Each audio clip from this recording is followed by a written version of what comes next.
Kerugian demi kerugian terus diterima Angkatan Bersenjata Ukraina setiap harinya.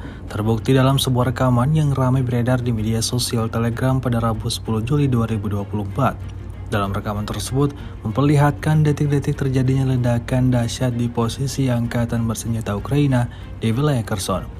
Kehancuran pasukan lintas udara Ukraina diakibatkan serangan rudal X-38 yang diluncurkan militer Rusia. Seperti tulis dalam keterangan unggahan, ledakan dahsyat terjadi melenyapkan semua titik yang ditargetkan militer Rusia. Hingga video ini beredar, beragam komentar dituliskan warganet.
Download Tribun X sekarang, menghadirkan lokal menjadi Indonesia.